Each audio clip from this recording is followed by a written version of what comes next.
ഈയിടയ്ക്ക് ഇതേ കഴിഞ്ഞ 8-ാം തീയതി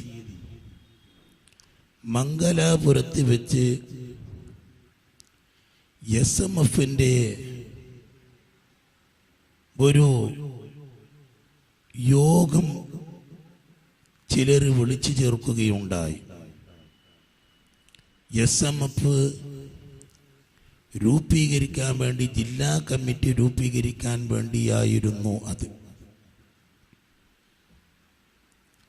ഒരു സംഘടന, ഒരു കമ്മിറ്റി രൂപീകരിക്കുമ്പോൾ അതിന് ചില മാനദണ്ഡങ്ങളുണ്ട്.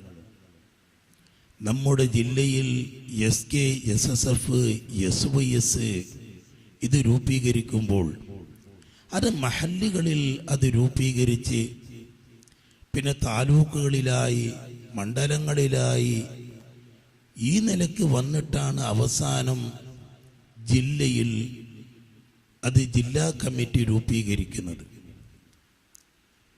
ഈ ഒരു മാനദണ്ഡവും പരിഗണിക്കാതെ ചിലർ ജില്ലാ കമ്മിറ്റി വിളിച്ചു കൂട്ടാൻ വേണ്ടി, രൂപീകരിക്കാൻ വേണ്ടി രഹസ്യമായി പലരെയും വിളിച്ച് ചേർക്കുകയുണ്ടായി. യഥാർത്ഥത്തിൽ സത്യത്തിൽ നമുക്കൊക്കെ അറിഞ്ഞത്, ഈ വിനീതനായി എനിക്കാണ് ആദ്യമായി അറിഞ്ഞത്, ഈ കഴിഞ്ഞ 5-ാം തീയതി മംഗലാപുരത്തൊരു നിക്കാഹ് യതീംഖാനയിൽ പോയപ്പോൾ അവിടെ ഒരു ഹാജിയാർ എന്നോട് പറഞ്ഞു, 8-ാം തീയതിക്ക് SMF രൂപീകരിക്കുന്നുണ്ട്, അതിന് സ്ഥലമൊക്കെ ഫിക്സ് ചെയ്തിട്ടുണ്ട്, നിങ്ങൾക്കറിയൂലേ എന്ന് ചോദിച്ചപ്പോൾ ഞാൻ ഞെട്ടിപ്പോയി. ഞാൻ പറഞ്ഞു എനിക്കറിയൂല എന്ന്. നിങ്ങൾ വിളിക്കാതെ പിന്നെന്ത് SMF രൂപീകരിക്കുന്നത് എന്ന് അദ്ദേഹം എൻ്റെ മുമ്പിൽ പറയുകയുണ്ടായി. അത് അന്ന് 5-ാം തീയതി 12 മണിൻ്റെ ശേഷമാണ് ഈ വിവരം കിട്ടുന്നത്. ഈ വിഷയം ഞാൻ നമ്മുടെ ജംഇയ്യത്തുൽ ഉലമയിൽ അതിൻ്റെ ചില വ്യക്തികളെ അത് അറിയിക്കുകയുണ്ടായി. 8-ാം തീയതിക്ക് നടക്കാൻ വേണ്ടി പോകുന്ന, രൂപീകരിക്കാൻ വേണ്ടി പോകുന്ന സുന്നി മഹല്ല് ഫെഡറേഷൻ 5-ാം തീയതി 12 മണിവരേക്കും സമസ്തയുടെ ഏറ്റവും വലിയ കീഴ്ഘടകങ്ങളിൽ ഏറ്റവും വലിയ സ്ഥാനത്തിരിക്കുന്ന കർണാടക ജംഇയ്യത്തുൽ ഉലമാക്ക് അറിയൂല. അത്രമാത്രം ഇവർ രഹസ്യമാക്കി ഈ വിഷയം. ഇത് ഞങ്ങൾക്ക് അറിഞ്ഞപ്പോഴേക്ക് 5-ാം തീയതി അറിഞ്ഞപ്പോൾ 6-ാം തീയതി തന്നെ നമ്മുടെ ഇടയിലൊക്കെ അറിഞ്ഞു എന്നുള്ള വിവരം അവർക്ക് ലഭിച്ചു.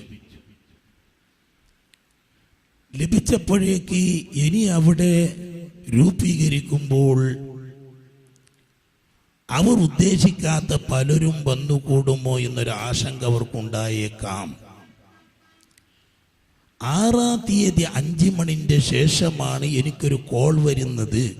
കാരണം ഇത് അറിഞ്ഞല്ലോ എന്ന് വെച്ചിട്ടായിരിക്കാം കോൾ വിളിക്കുന്നത്. അപ്പൊ ഈ കോൾ വന്നപ്പോൾ ഞാനൊരു പരിപാടിയിലുണ്ടായിരുന്നു, എടുക്കാൻ കഴിഞ്ഞില്ല, എടുത്തില്ല.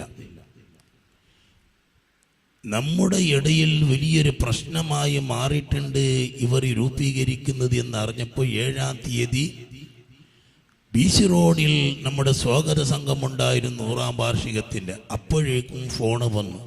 ആ സമയത്തും എടുക്കാൻ കഴിഞ്ഞിട്ടില്ല. ഞങ്ങളാണെങ്കിലോ ഈ വിവരം പറഞ്ഞു 7-ാം തീയതിക്ക് ജംഇയ്യത്തുൽ ഉലമ കർണാടക മുശാവറയിൽ കൂടി ചർച്ച നടത്തിയിട്ട് ഞങ്ങൾ തീരുമാനിച്ചു ആ പരിപാടിയിലേക്ക് ആരും പോകാൻ പാടില്ല എന്ന്. അപ്പോൾ ആര് പോയെങ്കിലോ എന്നൊരു ചോദ്യം വന്നപ്പോഴേക്ക് KL ഉമർ ദാരിമി അവർ പറഞ്ഞു അവരെ പേരിൽ നടപടിയെടുക്കണം എന്ന്.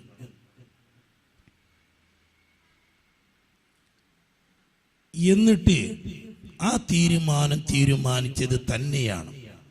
അതിൻ്റെ ശേഷം അവിടെ ഒരു അഭിപ്രായം വന്നു, അത് നിർത്തിവെക്കാൻ വേണ്ടി അവരോട് പറഞ്ഞാൽ എന്തേ നമുക്ക് എന്ന്. 8-ാം തീയതിക്ക് നടക്കുന്ന SMF-ന്റെ മീറ്റിംഗ്, ആ കമ്മിറ്റി രൂപീകരിക്കുന്നത് നിർത്തിവെക്കാൻ വേണ്ടി പറയാം. അപ്പം ഞാൻ പറഞ്ഞു, ഇത് വലിയൊരു വിഷയമായതുകൊണ്ട് ഇതിന് കേന്ദ്രത്തിനോട് നേരിട്ട് നമുക്ക് പറയാം, അത് നിർത്തിവെക്കാൻ വേണ്ടി അവരോട് പറയാം, അത് ഞങ്ങൾ പറയുന്നത് വേണ്ട എന്ന്. അതും തീരുമാനിച്ചു. എന്നിട്ട് കേന്ദ്രത്തിൽ അറിയിച്ചു, സയ്യിദുൽ ഉലമയെ വിളിച്ചറിയിച്ചു. അപ്പം ആരോടായത് പറയേണ്ടത് എന്ന് ചോദിച്ചപ്പോൾ ഞാൻ പറഞ്ഞു, സൈനുൽ ആബിദീൻ തങ്ങളോട് പറഞ്ഞാൽ വളരെ നല്ലത് എന്ന്. അങ്ങനെ ബഹുമാനപ്പെട്ട സയ്യിദുൽ ഉലമ സൈനുൽ ആബിദീൻ തങ്ങൾക്ക് ഫോൺ വിളിച്ചു, 2 പ്രാവശ്യം വിളിച്ചു. മൂപ്പർ ഫോൺ എടുത്തില്ല. ഞാൻ അതിൻ്റെ ശേഷം സയ്യിദുൽ ഉലമാക്ക് വിളിച്ചു ചോദിച്ചു, അയാളോട് പറഞ്ഞു എന്നുള്ള വിവരം ഞങ്ങൾ അന്വേഷിച്ചപ്പോൾ സയ്യിദുൽ ഉലമ പറഞ്ഞത്, അയാൾക്ക് വിളിച്ചു, ഞാൻ ആ യോഗം നിർത്തിവെക്കാൻ വേണ്ടി പറയാൻ വിളിച്ചതല്ല, അത് നടത്തുമ്പോഴേക്ക് അത് നല്ല രീതിയിൽ ഭംഗിയായി നടത്തണം എന്ന് മാത്രം പറയാനാണ് വിളിച്ചത്. അയാൾ ഫോൺ എടുത്തുമില്ല, തിരിച്ച് വിളിച്ചതുമില്ല എന്ന് സയ്യിദുൽ ഉലമ പറഞ്ഞു. ഇവിടെ ആരും പോകണ്ട എന്ന് പറഞ്ഞ ആ തീരുമാനം, അത് തീരുമാനിച്ചത് തന്നെയാണ്, അത് തിരുത്തിയിട്ടില്ല. പിന്നെ അവിടെ ഉണ്ടായ അഭിപ്രായം, ഇത് ഞങ്ങൾ നേരിട്ട് ഇവരെ അറിയിക്കണമോ ആ പരിപാടി നിർത്തിവെക്കണമെന്നുള്ളത്, അതിലുള്ള അഭിപ്രായത്തിലാണ് അത് കേന്ദ്രത്തിന് അറിയിക്കാം എന്ന് തീരുമാനിച്ചത്. എന്നല്ലാതെ നമ്മുടെ ഓഫീസ് സെക്രട്ടറി നമ്മോട് ആരോടും ഗൂഢാലോചന നടത്താതെ, ഒരു ഓഫീസ് സെക്രട്ടറി ആകുമ്പോഴേക്ക് ഇവിടെ പ്രധാന കാര്യദർശിയുണ്ട്, വർക്കിംഗ് സെക്രട്ടറി ഉണ്ട്, പക്ഷേ അവരോട് ഒന്നും ഒരു ഗൂഢാലോചന നടത്താതെ മൂപ്പര് വായ്സ് വിട്ടു. എന്ത് ചില വായ്സുകളൊക്കെ അദ്ദേഹം വിട്ടു. അതിൽ നമുക്ക് ചോദ്യം ചെയ്യാൻ വേണ്ടി ഞാൻ ഫോൺ വിളിച്ചു, പക്ഷെ 2 നമ്പർ സ്വിച്ച് ഓഫ് ചെയ്ത് കൂടിയയാണ്. ഇതിൽ നമുക്ക് വലിയ വിഷമമുണ്ടായി. മംഗലാപുരത്ത് ഇങ്ങനെയുള്ളൊരു പരിപാടി സംഘടിപ്പിക്കുമ്പോഴേക്ക് ഗഹനമായി ചിന്തിക്കേണ്ടിയിരുന്നു. എന്ത്, 2 കൊല്ലം മുമ്പ് ഇതേപോലെ മംഗലാപുരത്ത് കങ്കനാടിയിൽ തന്നെ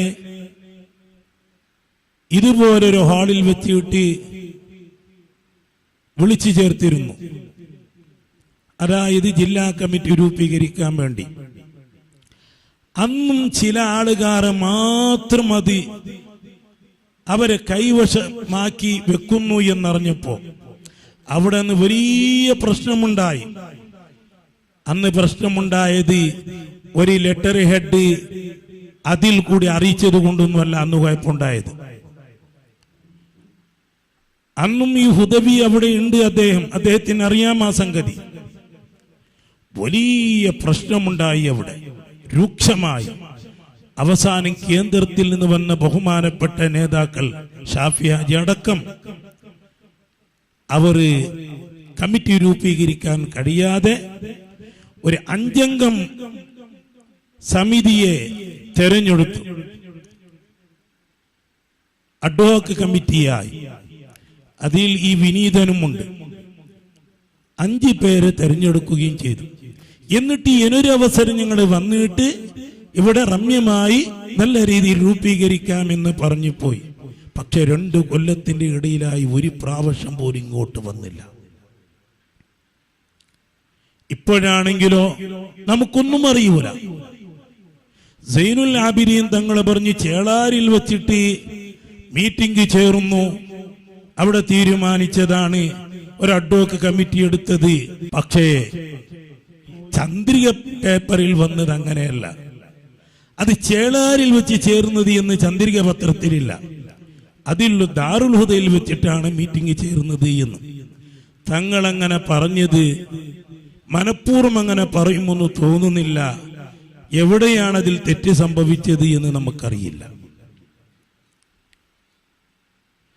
ഏതായാലും നമ്മുടെ ജംഇയ്യത്തുൽ ഉലമ ആരും പോകാൻ പാടില്ല എന്നുള്ളൊരു തീരുമാനം എടുത്തത് അത് സൈനുൽ ആബിദീൻ തങ്ങളെ അറിയിക്കാനും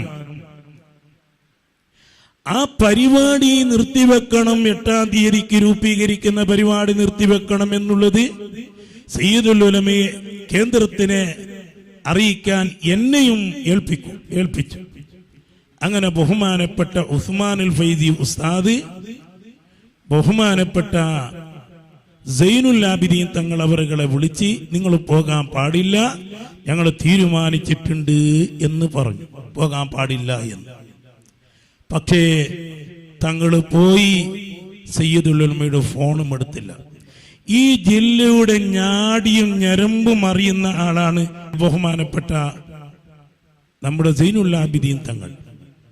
നമ്മുടെ ജംഇയ്യത്തുൽ ഉലമയുടെ പ്രസിഡന്റാണ്.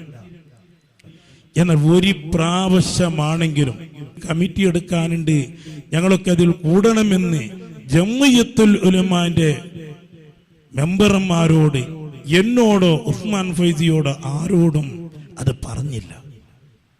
തങ്ങൾക്ക് പറയാൻ അവസരമുണ്ടായിരുന്നു, തങ്ങൾ പറഞ്ഞില്ല. തങ്ങൾക്ക് 7-ാം തീയതിക്ക് നടക്കുന്ന നമ്മുടെ ജംഇയ്യത്തുൽ ഉലമ മീറ്റിംഗിൽ വന്നിട്ട് അവിടെയാണെങ്കിലും പറയാമായിരുന്നു, നാളെ 8-ാം തീയതിക്ക് ഇങ്ങനൊന്ന് വെച്ചിട്ടുണ്ട്, നിങ്ങളൊക്കെ ഇതിൽ വരണം എന്ന് പറയണമായിരുന്നു. അതും തങ്ങൾ പറഞ്ഞില്ല. ഞാനൊരു വോയിസ് വിട്ടിരുന്നു. എന്നോട് പലരും ചോദിച്ചു, അങ്ങനെ ഒരു അഡ്വോക്ക് കമ്മിറ്റി അവിടെ എടുത്തിട്ടുണ്ടോ, നിങ്ങൾ പോയിട്ടുണ്ടോ ദാറുൽ ഹുദയിൽ എന്ന്. ഞാൻ പറഞ്ഞു എനിക്ക് ഒരു വിവരം അതിനെക്കുറിച്ച് അറിയൂല എന്ന് ഞാൻ പറഞ്ഞു. ആ പറഞ്ഞതിന്റെ ശേഷമാണെങ്കിലും ഒരു പ്രാവശ്യം തങ്ങളോ അതിൽ പ്രവർത്തിക്കുന്ന ആളോ നിങ്ങൾ എന്തിനങ്ങ ഞങ്ങൾക്ക് നിങ്ങളോട് പറയാൻ വിട്ടുപോയതാണ്, നിങ്ങൾ അങ്ങനെ ഇവിടെ ഞങ്ങൾ പേര് ചേർത്തിട്ടുണ്ട് എന്നും പറഞ്ഞില്ല. ചുരുക്കി പറഞ്ഞാൽ ആരും അറിയാതെ രഹസ്യമായി ഇങ്ങനെയുള്ള ഒരു കമ്മിറ്റി രൂപീകരിക്കാനുള്ള ഒരു തീരുമാനമാണ് അവരിൽ നിന്നിട്ട് ഉണ്ടായത്. സൈനുൽ ആബിദീൻ തങ്ങൾ പറയുന്നു, 50ഓളം മഹല്ലുകളെയും വിളിച്ചു ചേർത്തി ഒരു വായിസ് വിട്ടു മൂപ്പർ, എന്നിട്ട് ഉലമാക്കളെയും എന്ന് പറഞ്ഞു. തങ്ങള് ഏത് ഉലമാക്കളെയാണ് ഉദ്ദേശിക്കുന്നത്? ജംഇയ്യത്തുൽ ഉലമ ഇവിടെയുണ്ട്, അറിയിച്ചിട്ടില്ല. SKSSF-ലുണ്ട് ഉലമാക്കൾ, അതിലുമുണ്ട്, അറിയിച്ചിട്ടില്ല. ആരെയാണ് അറിയിച്ചത്? കൂടെ നിൽക്കുന്ന ആൾക്കാരെ മാത്രമാണോ ഉദ്ദേശിച്ചത്? നമ്മെ ആരെയും വിളിച്ചിട്ടില്ലല്ലോ. തങ്ങളാ പറഞ്ഞതിൽ നമുക്കതിൽ വിഷമമുണ്ട്. ആലോചിക്കാൻ വേണ്ടിയാണ് ഞങ്ങൾ കൂടിയത് തങ്ങൾ പറഞ്ഞു. ആലോചന നടത്താൻ കൂടുന്നെങ്കിൽ അഡ്വോക്ക് കമ്മിറ്റി 15 പേരെ തെരഞ്ഞെടുത്തിട്ടുണ്ട് എന്നല്ലേ പറയുന്നത് അഡ്വോക്ക് കമ്മിറ്റിയിലേക്ക്. ആ 15 പേര് കൂടിയിട്ടല്ലേ അവിടെ ആലോചന നടത്തേണ്ടത്. 50 മഹല്ലുകാർ വന്നിട്ട് ആലോചന നടത്തും. ലോകത്തെവിടെയെങ്കിലും ഉണ്ടോ ഇത്? ഇങ്ങനെയുള്ള ഒരു തീരുമാനം? 50 മഹല്ലുകാരെ വിളിച്ചിട്ടുണ്ടെങ്കിൽ അത് ജില്ലാ കമ്മിറ്റി രൂപീകരിക്കാൻ തന്നെയാണ് വിളിച്ചു ചേർത്തത്. അപ്പൊ ഇതിലെല്ലാം വലിയ നിഗൂഢതകളുണ്ട്, രഹസ്യമുണ്ട്. നമ്മെല്ലാം ഒഴിവാക്കിയിട്ട് ഒരു കമ്മിറ്റിയാണ് രൂപീകരിക്കാൻ വേണ്ടി പോകുന്നത് എന്ന് നമുക്ക് അറിയുകയും നാം അതിൽ വളരെയേറെ വേദനിക്കുകയും ചെയ്തു. ഉന്നതമായ പദവിയിലിരിക്കുന്നവർ തന്നെ ക്ഷണിച്ചില്ലല്ലോ എന്ന്. എന്നാൽ നമ്മെ ചില ആളുകാർ ഒരു വിദ്യാഭ്യാസ ബോർഡ് മെമ്പറിനോട് നിങ്ങളവിടെ പോകുന്നുണ്ടോ എന്ന് ചോദിച്ചപ്പോൾ അദ്ദേഹം പറഞ്ഞു, എന്നെ ഖാദിയാറ് വിളിച്ചിട്ടുണ്ട്, പോകാതിരിക്കാൻ പറ്റൂല എന്ന് പറഞ്ഞു എന്നാണ് വിവരം കിട്ടിയത്. എന്നാൽ ഒരു ഖാദിയാറ് പോലും നമുക്കൊരു ഫോണ് വിളിച്ച് നമ്മോട് അറിയിച്ചിട്ടില്ല ഇങ്ങനെ ഒരു കാര്യം. ഇതിന് മുമ്പ് 8-ാം തീയതിക്കാണ് ഒരു ഈ ജില്ലാ കമ്മിറ്റി രൂപീകരിക്കാൻ വേണ്ടി ഒരു തീയതി വെച്ചത്. 8 കേന്ദ്രത്തിൽ മുശാവറ ഉണ്ട് എന്ന് അവർക്കറിയാം. ഞാനും ഉസ്മാൻ വഴി എങ്ങനെ അതിലെത്തൂല എന്നവർക്കറിയും. എന്നിട്ട് മനഃപൂർവ്വം അത് വെച്ചതുപോലെയല്ലേ സമൂഹം അതിനെക്കുറിച്ച് മനസ്സിലാക്കുന്നത്? 2 വർഷം മുമ്പ് ഇത്രയും വലിയ പ്രശ്നമുണ്ടായിട്ട് അലസിപ്പിരിഞ്ഞ സ്ഥിതിക്ക് ഈ പ്രാവശ്യം അതേ കേന്ദ്രത്തിന് നേതാക്കൾ കൊണ്ടുവരുമ്പോൾ അവർ വേദനയോടുകൂടെ തിരിച്ചു പോകാത്തൊരവസ്ഥ ഉണ്ടാക്കി ഇവിടുത്തെ ചുറ്റുപാട് അന്തരീക്ഷം അതിൽ മുന്നിൽ നിന്ന ആളുകാർ അത് ഏറ്റ് ചെയ്ത് തീർക്കേണ്ടതല്ലേ? പക്ഷേ അതൊന്നും അത് ചെയ്തില്ല. ചെയ്യാതെയാണ് ഈ കാര്യങ്ങളൊക്കെ. എന്നിട്ട് ആരും പോകാൻ പാടില്ല എന്ന് ജംഇയ്യത്തുൽ ഉലമയുടെ ലെറ്റർ ഹെഡിൽ അത് വന്നിട്ടുണ്ട്. അതും കൂടി വ്യാജമാണ് എന്ന് പറഞ്ഞു. ഒരു ജംഇയ്യത്തുൽ ഉലമയുടെ പേരിൽ വന്ന ഒന്നിനെ കുറിച്ച് വ്യാജം എന്നുള്ളൊരു പദം ഉപയോഗിക്കുമ്പോൾ വളരെ ഗൗരവത്തിൽ സൂക്ഷിക്കേണ്ടതല്ലേ അത്? എന്താണ് അങ്ങനെ വരുന്നത്? ആദ്യം ഒരാള് പറഞ്ഞു വ്യാജമാണ് എന്ന്. രണ്ടാമത് അതേ വാക്ക് വീണ്ടും ഒരു ഹുദവി ആ പദം പ്രയോഗം നടത്തുകയും ചെയ്തു. ഈ ഹുദവി ജംഇയ്യത്തുൽ ഉലമയിൽ ഉള്ള ആളല്ല. അയാൾക്ക് വിളിച്ചു ചോദിക്കാമായിരുന്നു, എന്നോടോ ഉസ്മാൻ ഫൈസിയോടോ ആരോടെങ്കിലും എന്താണ് സംഭവം എന്ന്. അത് ചോദിക്കാതെ അദ്ദേഹത്തിന്റെ ഒരു അടുത്ത സുഹൃത്ത് പറഞ്ഞ വായിസ് മാത്രം അയാളെ കേട്ടിട്ടാണ് അത് വ്യാജമെന്ന് പറഞ്ഞത്. ചെയ്തത് ഒരു മാനദണ്ഡമില്ലാതെ ഈ ഒരു കമ്മിറ്റി രൂപീകരിക്കാൻ വേണ്ടി ഒരുമിച്ച് കൂടി. അത് തെറ്റ് പറ്റിയതാണെങ്കിൽ നമുക്ക് പറ്റിയ അബദ്ധമാണ്, ക്ഷമിക്കണം, നമുക്ക് ഒന്നായിട്ട് നല്ല രീതിയിൽ രൂപീകരിക്കാം എന്ന് പറയണം. കാരണം SMF എന്നുള്ളത് സമസ്ത കേരള ജംഇയ്യത്തുൽ ഉലമയുടെ കീഴ്ഘടകമാണ്. അതിൽ ഞങ്ങൾ അത് രൂപീകരിക്കാൻ മുന്നിൽ നിൽക്കുന്നവരാണ്. അത് വളരെ ആവശ്യമാണ്. അത് മഹല്ലുകളിൽ അതിനാരും എതിർക്കുകയില്ല. നമ്മുടെ ജില്ലയിൽ പിന്നെ വേറെ ഏതെങ്കിലും രാഷ്ട്രീയ പാർട്ടിയോ ഇവിടുത്തെ ഉലമാക്കളായിട്ട് അങ്ങനത്തെ ഒരു ഭിന്നതയില്ല.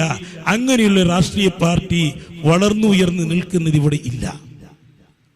അപ്പൊ നമുക്ക് രമ്യമായി നമുക്കിവിടെ പരിഹരിക്കാമല്ലോ. ഇവിടെയുള്ള അറിവില്ലാത്ത ജനങ്ങളുടെ മനസ്സുകളിൽ തെറ്റിദ്ധാരണകൾ ഇട്ടുകൊടുത്ത് ഭിന്നതയുണ്ട് എന്ന് എന്തിനാണ് ഒരു രൂപമുണ്ടാക്കി തീർക്കുന്നത്? അത് ശരിയല്ലല്ലോ. അപ്പൊ നമുക്ക് പറയാനുള്ളത് അത് ജംഇയ്യത്തുൽ ഉലമാന്റെ ലെറ്റർ ഹെഡിൽ വന്നതാണ്. അതേപോലെ തന്നെ ആര് പോകാൻ വേണ്ടി പാടില്ലെന്നുള്ള തീരുമാനിച്ചതാണ്. ഒരാളല്ലാതെ അതൊന്നും ഒരാളല്ലാതെ അവരോട് കൂടെ നിൽക്കുന്ന ഒരാളല്ലാതെ നമ്മുടെ ജംഇയ്യത്തുൽ ഉലമയിൽ അന്ന് അവിടെ വന്നു കൂടിയ പങ്കെടുത്ത ഒരാളും അങ്ങനെ ഒരു തീരുമാനം എടുത്തിട്ടില്ല എന്ന് ഒരാളും പറഞ്ഞിട്ടില്ല. ആരും പറഞ്ഞിട്ടില്ല. ആ ലെറ്റർ ഹെഡ് അതിൽ വന്നത് വ്യാജമാണത് എന്ന് ഒരാളും പറഞ്ഞിട്ടില്ല. അപ്പൊ അതുകൊണ്ട് തന്നെ നമുക്ക് പറയാനുള്ളത് നമ്മുടെ SMF അത് ഭംഗിയായി അത് നടക്കണം. അതിൽ നമുക്ക് ഒരു എതിർപ്പും നമുക്കതിലില്ല. ആരോട് നമുക്കൊരു വിദ്വേഷവുമില്ല. ഞങ്ങള് ഈ പ്രശ്നം രൂക്ഷമാകുന്നത് വേണ്ടാന്ന് വെച്ചിട്ട് സോഷ്യൽ മീഡിയയിലൊന്നും വരാതിരുന്നതാണ്. പക്ഷേ ഒരാളൊരു വോയിസ് വിട്ടു, അതിനുശേഷം രണ്ടാമത് പിന്നൊരാൾ വിട്ടു, മൂന്നാമത് പിന്നൊരു വോയിസും കൂടി വന്നപ്പോഴേക്ക് ജംഇയ്യത്തുൽ ഉലമയെ ഞങ്ങൾക്ക് ഈ തീരുമാനം അത് നുണയാണ് എന്ന് വരുത്തിക്കൂട്ടുന്ന രീതിയിൽ, നമ്മുടെ ഭാഗത്ത് സത്യമില്ല എന്ന് വരുത്തിക്കൂട്ടുന്ന രീതിയിൽ ഇങ്ങനെയുള്ളതൊക്കെ വന്നപ്പോഴേക്ക് അനിവാര്യമായിട്ട് നമുക്കിതിന് മറുപടി നൽകേണ്ടി വന്നു. അതുകൊണ്ട് തന്നെ നമുക്ക് പറയാനുള്ളത് ഇതാണ് യാഥാർത്ഥ്യം, ഇതാണ് സത്യം, ഇതിലൊരു കളങ്കവുമില്ല. അതുകൊണ്ട് ജനങ്ങൾ ആരും ഈ വായിസുകളൊക്കെ വരുമ്പോഴേക്കും മറ്റുള്ള ആളുകാരുടെ വായിസുകൾ ഒന്നും സ്വീകരിച്ച് ആരും വഞ്ചിതരായി പോകരുത്. ആരെയും കൂട്ടാതെ രഹസ്യമായിട്ട് നടത്താനുള്ള അജണ്ടയായിരുന്നു അത്. അതിനെയാണ് അവസാനം ഈ ഒരു പ്രശ്നം ഉടലെടുക്കുമായിരുന്നില്ല. ഈ പ്രശ്നം പരിഹരിക്കാൻ കഴിയുന്ന ഒരാളുണ്ടെങ്കിൽ അത് സൈനുൽ ആബിദീൻ തങ്ങളാണ്. തങ്ങൾ ഇത്രയ്ക്ക് അതിന് പോയി കൂടിയിട്ടും എല്ലാം ആയ തങ്ങളാണ്. നമുക്ക് വളരെയേറെ ആദരവും ബഹുമാനവും നമുക്കുണ്ട്. തങ്ങൾ മീറ്റിങ്ങിന് ഭരിക്കും കൊല്ലത്തിൽ 1 or 2 മീറ്റിങ്ങിന്, ചിലപ്പോൾ 3 8 or 10 മീറ്റിംഗ് നടന്നാൽ തങ്ങൾ വരാറില്ല. എന്നാലും ആദ്യകാലത്ത് കൂടെ നിന്ന് നമ്മോട് കൂടെ നിന്ന് പ്രവർത്തിച്ചാലും ഇന്നും സമസ്തയുടെ ആളാണ് എന്നതുകൊണ്ട് തങ്ങളെ ഞങ്ങൾ പിന്നെയും ഞങ്ങൾ ഒക്കെ കൂട്ടി തന്നെ നടക്കുകയാണ്. അത്രയും നമുക്ക് ആദരവും ബഹുമാനവുമുണ്ട്. ഈ പ്രശ്നം രമ്യമായി പരിഹരിക്കാമായിരുന്നു. തങ്ങൾക്ക് ഇതിനെക്കുറിച്ച് വിശദീകരിച്ച് പറഞ്ഞു. മുമ്പൊരു പ്രാവശ്യം അലസി പിരിഞ്ഞതുപോലെ ആകാൻ പാടില്ല. ഈ പ്രാവശ്യം നന്നായി അത് നല്ലൊരു കമ്മിറ്റി രൂപീകരിക്കണം എന്നൊക്കെ തങ്ങൾ നിർദ്ദേശം കൊടുക്കേണ്ടവർക്ക് കൊടുത്തിരുന്നു എങ്കിൽ ഒരു പ്രശ്നം ഉണ്ടാകുമായിരുന്നില്ല. തങ്ങൾ അങ്ങനെ മനഃപൂർവ്വം ചെയ്യുകയില്ല എന്ന് നമുക്കറിയാം. ആരോ തങ്ങൾ അങ്ങനെ നിർബന്ധിച്ച് അങ്ങനെ ചെയ്യിപ്പിച്ചതായിരിക്കാം. അത് നമുക്കൊന്നും അറിയാതെ നമ്മോട് ഒരു വാക്കും തങ്ങൾ പറഞ്ഞില്ലല്ലോ. അതിന് വേദനയുണ്ട്. തങ്ങൾ അങ്ങനെ ചെയ്യുന്ന ആളല്ല. സമസ്തയ്ക്ക് വേണ്ടി വളരെയേറെ കഠിനാധ്വാനം ചെയ്ത് പ്രവർത്തിച്ച ഒരാളാണ്. അല്ലാഹു സുബ്ഹാനഹു വ തആല നമുക്ക് സമസ്തയ്ക്ക് വേണ്ടി പ്രവർത്തിക്കുവാനും കഠിനാധ്വാനം ചെയ്യാനും ബഹുമാനപ്പെട്ട സയ്യിദുൽ ഉലമയുടെ നേതൃത്വം അംഗീകരിച്ച് സയ്യിദുൽ ഉലമയോട് പിന്നിൽ അണിനിരന്ന് പ്രവർത്തിക്കാൻ അല്ലാഹു തആല തൗഫീഖ് നൽകട്ടെ എന്ന് പ്രാർത്ഥിച്ച് നിർത്തുകയാണ്. അസ്സലാമു അലൈക്കും. അസ്സലാമു അലൈക്കും വറഹ്മത്തുള്ളാഹി വബറകാതുഹു. ബഹുമാനമുള്ള സഹോദരന്മാരെ, ഈ പ്രത്യേകമായ രൂപത്തിൽ ഇവിടെ ജംഇയ്യത്തുൽ ഉലമായുടെ പ്രതിനിധികളാകുന്ന ഞങ്ങൾ ഒരുമിച്ച് കൂടിയും കൊണ്ട് ഈ മാധ്യമങ്ങളിലൂടെ നിങ്ങളോട് സംസാരിക്കാൻ ഉള്ള പ്രത്യേക സാഹചര്യം ബഹുമാനപ്പെട്ട ബംബ്രാണി ഉസ്താദ് നിങ്ങളോട് വിവരിച്ചു. ഇതേ ഒക്ടോബർ 7 സമസ്ത 100ാം വാർഷികത്തിൻ്റെ സ്വാഗത സമിതി യോഗം 11 മണിക്ക് ഒരുമിച്ച് കൂടുകയുണ്ടായി. അതിന് മുമ്പ് ജംഇയ്യത്തുൽ ഉലമായുടെ യോഗം 10 മണിക്ക് ചേരുകയും ചെയ്തു. ഈ യോഗത്തിൽ വെച്ചുകൊണ്ട് 100ാം വാർഷികത്തിൻ്റെ വിജയത്തിന് വേണ്ടുന്ന കാര്യങ്ങൾ സയ്യിദുൽ ഉലമായുടെ ഡിസംബർ 19 മുതൽക്ക് 28 തീയതി വരേക്ക് നടക്കുന്ന സന്ദേശയാത്രയുടെ കാര്യങ്ങളും അതിന് വിജയത്തിന് വേണ്ടിയുള്ള കാര്യങ്ങളെല്ലാം ചർച്ച ചെയ്ത് സംസാരിക്കുകയുമുണ്ടായി. അതിൻ്റെ ഇടയിൽ ജംഇയ്യത്തുൽ ഉലമായുടെ യോഗത്തിൽ പല കാര്യങ്ങൾ തീരുമാനിച്ചതിൻ്റെ ഇടയിൽ പിറ്റേ ദിവസം 8-ാം തീയതി മംഗലാപുരത്ത് ആരോ വന്ന് രൂപീകരിക്കുന്ന SMFൻ്റെ കാര്യവും ചർച്ചയിൽ വന്നു. ആ സന്ദർഭത്തിൽ ആ SMF ഞങ്ങൾക്കാർക്കും അറിഞ്ഞുകൊണ്ടുള്ള അല്ല, ജംഇയ്യത്തുൽ ഉലമായുമായോ അല്ലെങ്കിൽ മറ്റുള്ള കീഴ്ഘടകങ്ങളുമായോ ആലോചിച്ചുകൊണ്ടോ ഈ ഡേറ്റ് അറിയിച്ചുകൊണ്ടോ അല്ല അന്ന് അവർ രൂപീകരിക്കാൻ വേണ്ടി തീരുമാനിച്ചത്. അതുകൊണ്ട് എന്ത് ചെയ്യണമെന്ന് ജംഇയ്യത്തുൽ ഉലമായിൽ ആലോചിക്കുകയും ആ SMF അതൊരു ദുരുദ്ദേശത്തോടു കൂടെയാണ് എന്ന് മനസ്സിലാക്കുകയും ഇവിടെയുള്ള പ്രധാനപ്പെട്ട ഉലമാക്കളെയോ പ്രധാനപ്പെട്ട മഹല്ല് നേതാക്കളെയോ അറിയിക്കാതെ കുറഞ്ഞ ആൾക്കാർ മാത്രം, അവരുമായി ബന്ധപ്പെടുന്ന അവർ പറഞ്ഞതിന് അംഗീകരിക്കുന്ന ആൾക്കാർ മാത്രം ഒരുമിച്ച് കൂടിയും കൊണ്ട് രൂപീകരിക്കുമ്പോൾ അതിലെന്തോ ഒരു ദുരൂഹതയുണ്ട് എന്ന് മനസ്സിലാക്കിയും കൊണ്ട് ജംഇയ്യത്തുൽ ഉലമ തീരുമാനിച്ചു ആ പരിപാടിയിൽ ആരും സംബന്ധിക്കാൻ പാടില്ല. ജംഇയ്യത്തുൽ ഉലമയുടെ പ്രവർത്തകന്മാരോ അതിൻ്റെ കീഴ്ഘടകങ്ങളുടെ പ്രവർത്തകന്മാരോ അതിൽ സംബന്ധിക്കാൻ പാടില്ല എന്ന് തീരുമാനിക്കുകയും അത് ജംഇയ്യത്തുൽ ഉലമയുടെ പ്രസിഡൻ്റാകുന്ന ബഹുമാനപ്പെട്ട സയ്യിദ് സൈനുൽ ആബിദീൻ തങ്ങളെ അറിയിക്കാൻ വേണ്ടി പ്രത്യേകമായി എന്നെ ഏൽപ്പിക്കുകയും ചെയ്തു. അതിൻ്റെ അടിസ്ഥാനത്തിൽ അന്ന് 7-ാം തീയതി മീറ്റിംഗ് കഴിയുമ്പോൾ തന്നെ ഏകദേശം 2 മണിയോളം ആയിട്ടുണ്ട്. ഈ 2 മണി കഴിഞ്ഞതിൻ്റെ ശേഷം തന്നെ സൈനുൽ ആബിദീൻ തങ്ങളെ ഞാൻ വിളിച്ചിട്ടുണ്ട്. 1-2 വട്ടം വിളിച്ചപ്പോൾ തങ്ങൾ എടുത്തില്ല. പിന്നെ എടുത്തു. എന്ന് ചോദിച്ചപ്പോൾ ഞാൻ കുറച്ച് സംസാരിക്കാനുണ്ട്, നിങ്ങൾ ഫ്രീയിലുണ്ടാന്ന് ചോദിച്ചപ്പോൾ ഞാൻ നാട്ടിലുണ്ട്, എന്തോ റാത്തീബ് പരിപാടിയായിട്ട് ബന്ധപ്പെട്ട വിഷയങ്ങളാണ്, കുറച്ച് കഴിഞ്ഞിട്ട് ഒന്ന് വിളിക്കുകയെന്ന് പറഞ്ഞു. അപ്പോൾ എത്ര സമയം കഴിഞ്ഞിട്ട് വിളിക്കണം തങ്ങളെ എന്ന് ചോദിച്ചപ്പോൾ ഒരു 2 മണിക്കൂർ കഴിഞ്ഞിട്ട് വിളിക്കും. അപ്പോൾ ഞാൻ പറഞ്ഞ് തങ്ങളെ പരിപാടി കഴിഞ്ഞതിന് ശേഷം തങ്ങൾ വിളിക്കും. ഞാൻ വിളിക്കാം, ഓർമ്മയായില്ലെങ്കിൽ നിങ്ങൾ വിളിച്ചോളി എന്ന് പറഞ്ഞു. അങ്ങനെ അസറിൻ്റെ ശേഷം വീണ്ടും ഞാൻ വിളിച്ചപ്പോൾ അപ്പോൾ എന്തോ പരിപാടികളുള്ളതായിട്ടുള്ള ഒരു സൗണ്ട് വെച്ചപ്പോൾ പരിപാടികൾ ഉണ്ടെന്ന് മനസ്സിലായി.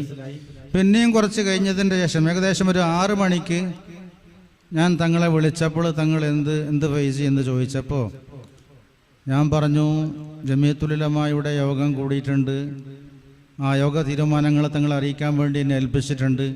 അതിലുള്ള തീരുമാനങ്ങളിൽ പെട്ടതാണ് തങ്ങൾ നാളത്തെ പരിപാടിയിൽ സംബന്ധിക്കാൻ പാടില്ല എന്ന്. അപ്പോൾ തങ്ങൾ ആലോചിക്കാമെന്ന് പറഞ്ഞു. പിന്നെയും കുറച്ച് സംസാരിച്ചു ഞങ്ങളെല്ലാം. അത് കഴിഞ്ഞിട്ട് അപ്പോൾ ബാങ്ക് കൊടുത്തു, മഗ്‌രിബിൻ്റെ ബാങ്ക് കൊടുത്തു, നിർത്തി. തങ്ങളോട് ഞാൻ പറഞ്ഞു മഗ്‌രിബ് കഴിഞ്ഞതിന് ശേഷം വിളിക്കാമെന്ന്. മഗ്‌രിബ് കഴിഞ്ഞിട്ട് പിന്നെ ചിലപ്പോൾ ദിക്ർ ഔറാദിൽ ഉണ്ടാവില്ല, അതുകൊണ്ട് അപ്പോൾ വിളിച്ചില്ല. ഇശാക്ക് മുമ്പ് ഏതായാലും 2ാമത് വിളിച്ചു, തങ്ങൾ എടുത്തില്ല. പിന്നെ ഇശാ കഴിഞ്ഞിട്ട് ഒരു 9:30 മണി 10 മണിയുടെ ഉള്ളിലായിട്ട് പിന്നെയും വിളിച്ചു, അപ്പൊന്നും എടുത്തിട്ടില്ല. ഏതായാലും യോഗ തീരുമാനം തങ്ങൾക്ക് അറിയിച്ചിട്ടുണ്ട്, അത് തീരുമാനിച്ചത് തന്നെയാണ്. തീരുമാനിച്ചിട്ടില്ലെങ്കിൽ ഞാൻ തങ്ങളെ വിളിച്ച് അറിയിക്കൂലല്ലോ, തീരുമാനിക്കാത്തൊരു കാര്യം ഞാൻ പറഞ്ഞറിയിക്കേണ്ട ആവശ്യമില്ലല്ലോ. അപ്പോൾ യോഗത്തിൽ തീരുമാനിച്ചതാണ്, ആരും സമ്മതിക്കാൻ പാടില്ല, തങ്ങളും അതിൽ പോകാൻ പാടില്ല, ആ വിഷയം തങ്ങൾക്ക് അറിയിക്കണമെന്ന്. അതിൻ്റെ ശേഷം പിന്നെ തീരുമാനിച്ചിട്ടില്ല എന്ന് ആരോ ഒരാൾ പറയുന്നത് അത് കളവാണ്, അത് ശരിയല്ല. അതിൻ്റെ മിനിറ്റ്സ് ബുക്കെല്ലാം ഞങ്ങളുടെ കയ്യിലുണ്ട്, എല്ലാവരും കൂടി തീരുമാനിച്ചതാണ്. ബാക്കിയുള്ള ആരും തന്നെ ഒരു വ്യക്തിയല്ലാതെ വേറെ ആരും അങ്ങനെ തീരുമാനിച്ചിട്ടില്ല എന്ന് പറഞ്ഞിട്ടില്ല. അതുകൊണ്ട് തീരുമാനിച്ച കാര്യങ്ങൾ തന്നെയാണ്. സുന്നി മഹല്ല് ഫെഡറേഷൻ എന്ന് പറഞ്ഞാൽ അത് സമസ്ത അംഗീകരിച്ചൊരു സംഘടന തന്നെയാണ്. പക്ഷേ അതതിൻ്റെ രൂപത്തിലായിരിക്കണം. ഒരു വിഭാഗം മാത്രം വന്ന് അത് അവരോട് ബന്ധപ്പെട്ട കാര്യങ്ങൾ മാത്രം ബന്ധപ്പെട്ട ആൾക്കാരെ മാത്രം വിളിച്ച് ചേർത്തുകൊണ്ട് അത് രൂപീകരിക്കുമ്പോൾ അത് ജില്ലയിലുള്ള എല്ലാവർക്കും പ്രയാസമാണ്. അതുകൊണ്ടാണ് അതിലാരും സമ്മതിക്കാൻ പാടില്ല എന്ന് പറഞ്ഞത്. പിന്നെ ഞങ്ങൾ യോഗത്തിൽ തീരുമാനിച്ചതും അങ്ങനെ തന്നെയാണ്. ഇപ്പോൾ അതിൽ സംബന്ധിക്കേണ്ട, പിന്നെ എല്ലാവരും കൂടിയിട്ട് ഒന്നിച്ച് എല്ലാവരും സമസ്തയുടെ ഐക്യത്തിന് വേണ്ടി പ്രവർത്തിക്കുന്ന എല്ലാവരും കൂടിയിട്ട് SMF രൂപീകരിക്കണമെന്നുള്ള ഉദ്ദേശത്തിലാണ്. അങ്ങനെ ചെയ്യാൻ വേണ്ടി എല്ലാവരും തയ്യാറാകണം. ഇൻഷാ അല്ലാഹ് ഇനിയും SMF നമുക്ക് സമസ്തയുടെ കീഴ്ഘടകം തന്നെയാണ്. എല്ലാവരെയും ജില്ലയിലുള്ള എല്ലാ പ്രവർത്തകന്മാരെയും കൂട്ടിയിട്ട് നല്ല ഒരു ഭദ്രമായ SMF രൂപീകരിക്കണം. എന്നിട്ട് ബാക്കിയുള്ള സംഘടനകളെല്ലാം ഇവിടെ പ്രവർത്തിക്കും പോലെ SKSF, SYS പോലെയുള്ള ബാക്കിയുള്ള എല്ലാ സംഘടനകളും പ്രവർത്തിക്കും പോലെ അതും പ്രവർത്തിക്കേണ്ടതുണ്ട്. ഈ സംഘടനയ്ക്ക് വേണ്ടി, സമസ്തക്ക് വേണ്ടി നല്ല നിലക്ക് പ്രവർത്തിക്കാൻ നമുക്ക് എല്ലാവർക്കും, സമസ്തക്കും ജമിയത്തുൽ ഉലമായിനും കീഴ്ഘടകങ്ങൾക്കും എല്ലാവർക്കും അല്ലാഹു തൗഫീഖ് ചെയ്യട്ടെ. പിന്നെ ദാറുൽ ഹുദയിൽ വെച്ചുകൊണ്ട് SMFൻ്റെ ഒരു അഡ്ഹോക്ക് സമിതി രൂപീകരിച്ചിട്ടുണ്ട് എന്നുള്ള വിവരം ഇവിടെ ഉണ്ടായിട്ടുണ്ട്. അങ്ങനെ ഉണ്ടായപ്പോൾ ഞാനും ബമ്രാണി ഉസ്താദും ഞങ്ങൾക്ക് ആ വിഷയം അറിയുകയില്ല എന്ന് പരസ്യമായി പറഞ്ഞിട്ടുണ്ട്. അതിൻ്റെ ശേഷം കോഴിക്കോട് വെച്ചുകൊണ്ട് സമസ്തയുടെ ഒരു സ്വാഗത സമിതിയുടെ യോഗം കൂടിയപ്പോൾ ആലിപ്പറമ്പ് അതിൽ വന്നിരുന്നു. ആലിപ്പറമ്പ് എന്ന് പറഞ്ഞാൽ 2 വർഷം മുമ്പ് SMF രൂപീകരിക്കാൻ വേണ്ടി നമ്മുടെ ജില്ലയിലേക്ക് വന്നുകൊണ്ട് ഒരു 4-5 ആളെ തിരഞ്ഞെടുത്തിട്ട് പിന്നെ രൂപീകരിക്കാൻ കഴിയാതെ അങ്ങനെ പോയതാണ്. ആ ആലിപ്പറമ്പ് എന്നെ കണ്ടപ്പോൾ ഞാനും അയാളുമായി സംസാരിച്ചു ഈ വിഷയത്തിൽ. അപ്പം അദ്ദേഹം പറഞ്ഞു, പിന്നെ ദാറുൽ ഹുദയിൽ അങ്ങനെ രൂപീകരിച്ചിട്ടില്ല, അത് കല്ലായി, അബ്ദുറഹ്മാൻ കല്ലായി ഒരു ലിസ്റ്റ് കൊണ്ടുവന്ന് വായിച്ചത് മാത്രമാണ്, അത് SMFൻ്റെ സ്റ്റേറ്റ് കമ്മിറ്റി അംഗീകരിച്ചതല്ല എന്ന് ആലിപ്പറമ്പ് ഞങ്ങളോട് പറയുകയും ചെയ്തിട്ടുണ്ട്. അപ്പോൾ ആ അഡ്ഹോക്ക് സമിതിയുടെ വന്നുകൊണ്ട് കമ്മിറ്റി രൂപീകരിക്കുന്നത് എങ്ങനെയാണ്? സ്റ്റേറ്റ് കമ്മിറ്റി രൂപീകരിച്ചതല്ലാതെ പിന്നെ അബ്ദുറഹ്മാൻ കല്ലായി അത് ഒരു ലിസ്റ്റ് വായിച്ചത് മാത്രമാണ് എന്ന് അദ്ദേഹം പറഞ്ഞപ്പോൾ, അദ്ദേഹം ഒരു SMFൻ്റെ ആളാണല്ലോ ആലിപ്പറമ്പ്. അപ്പം അദ്ദേഹം അങ്ങനെ പറഞ്ഞ സ്ഥിതിക്ക് പിന്നെ എങ്ങനെയാണ് അതിൻ്റെ അടിസ്ഥാനത്തിൽ ഇവിടെ SMF രൂപീകരിക്കാൻ വേണ്ടി വരുന്നത്? അപ്പോൾ ഇതിലെല്ലാം ഒരു ദുരൂഹതയുണ്ട് എന്ന് മനസ്സിലാക്കിയിട്ടാണ് 8-ാം തീയതിക്ക് അത് രൂപീകരിക്കേണ്ട, പിന്നീട് എല്ലാവരും കൂടി ഒന്നിച്ച് രൂപീകരിക്കാമെന്ന് ഞങ്ങൾ ആലോചിച്ചതും അതിൽ നമ്മളെ പ്രവർത്തകന്മാരും പോകരുത് എന്ന് പറഞ്ഞതും അതിൻ്റെ അടിസ്ഥാനത്തിലാണ്. ഇൻഷാ അല്ലാഹ് നമുക്ക് എല്ലാവർക്കും കൂടി സമസ്തയുടെ നേതാക്കളും അതിൻ്റെ അംഗീകാരത്തോടു കൂടിയും നമുക്ക് നല്ലൊരു SMF രൂപീകരിക്കാം. അല്ലാഹു തൗഫീഖ് ചെയ്യട്ടെ. അതിനും അതുപോലെയുള്ള സമസ്തയുടെ എല്ലാ കീഴ്ഘടകങ്ങൾക്കും KSSF, SYS, ജമിയത്തുൽ മുഅല്ലിമീൻ പോലെയുള്ള എല്ലാ സംഘടനകളും സമസ്തയുടെ കീഴിലായിട്ട് ഒന്നിച്ച് പ്രവർത്തിക്കും പോലെ ഈ SMF-നും നമ്മുടെ കൂടെ ഒന്നിച്ച് പ്രവർത്തിക്കാൻ, എല്ലാവരെയും ചേർത്തുകൊണ്ട് രൂപീകരിച്ചുകൊണ്ട് പ്രവർത്തിക്കാൻ അല്ലാഹു തൗഫീഖ് ചെയ്യട്ടെ. അസ്സലാമു അലൈക്കും വറഹ്മത്തുള്ളാഹി.